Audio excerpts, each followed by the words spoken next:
Assalamualaikum warahmatullahi wabarakatuh. Kembali lagi di channel Bagong Cerpen. Untuk kisah kali ini saya akan membawakan sebuah cerita yang berjudul Bakso Pesugihan. Sebelum kita lanjut ke ceritanya, tekan dulu tombol like video ini. Dan jangan lupa tekan juga tombol subscribe channel ini. Nyalakan juga lonceng notifikasinya, agar tidak ketinggalan cerita-cerita lainnya dari channel ini. Dan seperti apa untuk kisah kali ini? Langsung saja kita masuk ke ceritanya.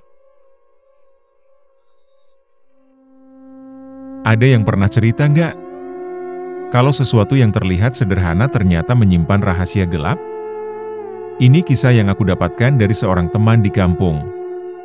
Tentang seorang tukang bakso yang dulunya ramah, tapi akhirnya dikenal sebagai orang yang mempraktikkan pesugihan. Ceritanya begini.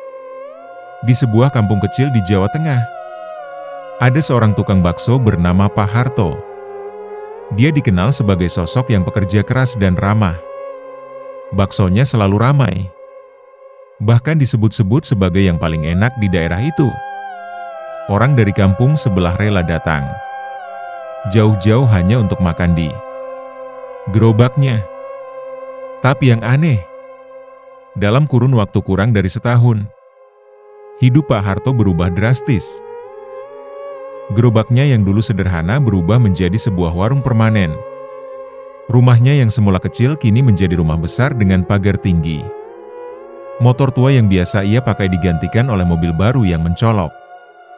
Tetangga mulai bertanya-tanya, dari mana semua uang itu berasal? Pak Harto kayaknya nggak cuma jualan bakso deh, kata salah satu warga.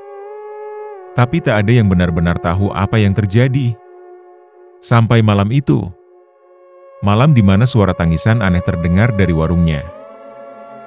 Suatu malam, Wawan, seorang pemuda kampung, sedang melewati warung Pak Harto. Ia baru pulang dari ronda dan harus melewati jalan kecil di belakang warung itu. Saat melangkah, ia mendengar suara tangisan anak kecil dari dalam warung. Wawan berhenti, mencoba mendengar lebih jelas. Siapa itu? Anak kecil jam segini? Pikir Wawan. Tapi ia ingat, warung Pak Harto sudah tutup sejak sore. Dengan rasa penasaran, Wawan mendekat ke jendela kecil di samping warung. Ia mengintip ke dalam, dan saat itulah ia melihat sesuatu yang tidak akan pernah ia lupakan. Pak Harto sedang duduk di tengah ruangan. Di depan sebuah wadah besar berisi cairan merah yang kental. Di sekitarnya, ada sesajen kelapa bunga dan lilin hitam yang menyala redup. Tangisan anak kecil terdengar semakin jelas. Tapi tidak ada siapapun di sana selain Pak Harto. Wawan terpaku. Ia melihat Pak Harto mengambil sesuatu dari dalam wadah itu. Sesuatu yang kecil, seperti potongan daging.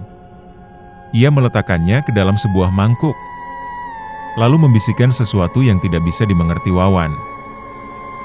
Setelah malam itu, Wawan tidak pernah lagi melihat Pak Harto dengan cara yang sama.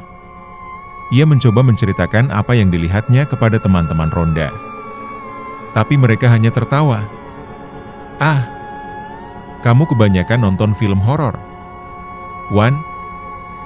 Namun, beberapa hari kemudian, hal-hal aneh mulai terjadi. Salah satu pelanggan tetap Pak Harto, seorang ibu bernama Busri, tiba-tiba jatuh sakit. Ia mengalami mimpi buruk berulang tentang dirinya. Duduk di dalam sebuah warung gelap, memakan sesuatu yang terasa aneh. Saat bangun, ia selalu merasa tubuhnya berat, seolah ada yang menindih.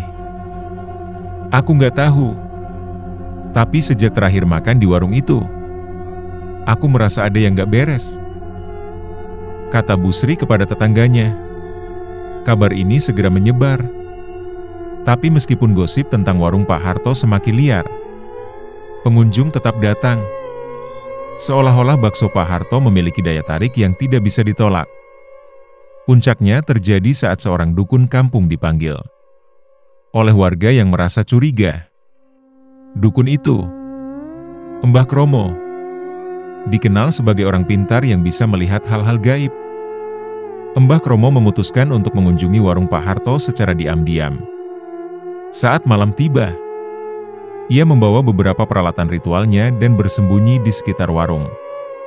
Ia mulai membaca mantra pelindung, lalu mencoba melihat ke dalam menggunakan sebuah cermin kecil yang telah disiapkan. Saat itulah ia melihat sesuatu yang mengerikan. Bayangan Pak Harto di dalam cermin bukanlah manusia biasa. Matanya merah, dan di belakangnya berdiri sosok hitam besar dengan kepala menyerupai kerbau. Sosok itu tampak membisikkan sesuatu ke telinga Pak Harto. Dan setiap kali ia berbicara, wajah Pak Harto terlihat semakin gelap dan seram. Mbah Kromo segera mundur. Orang ini sudah terikat perjanjian, tapi akan ada harga besar yang harus ia bayar, katanya. Beberapa minggu setelah itu, warung Pak Harto mendadak tutup. Warga yang penasaran mendatangi rumahnya. Tapi yang mereka temukan hanyalah rumah kosong yang berantakan. Tetangga terdekat mengatakan bahwa mereka mendengar suara gaduh dan jeritan dari dalam rumah Pak Harto semalam sebelumnya. Beberapa hari kemudian, tubuh Pak Harto ditemukan di hutan belakang kampung. Tubuhnya penuh luka, dan ekspresi wajahnya menunjukkan ketakutan luar biasa. Di dekat tubuhnya, ditemukan sebuah mangkuk yang mirip dengan yang dilihat Wawan di warung. Setelah kejadian itu, warung Pak Harto tidak pernah dibuka lagi. Warga yang mencoba melewati tempat itu sering mendengar suara langkah kaki atau tangisan di malam hari. Ada yang percaya roh Pak Harto masih terjebak di sana, dihantui oleh makhluk yang dulu memberinya kekayaan. Begitulah cerita horor ini berakhir. Pesugihan memang bisa memberikan kekayaan dalam sekejap, tapi harga yang harus dibayar seringkali jauh lebih besar dari yang kita bayangkan. Kalau kalian berada di posisi Pak Harto, apakah kalian akan mengambil jalan yang sama? Atau kalian akan memilih hidup sederhana tapi tenang?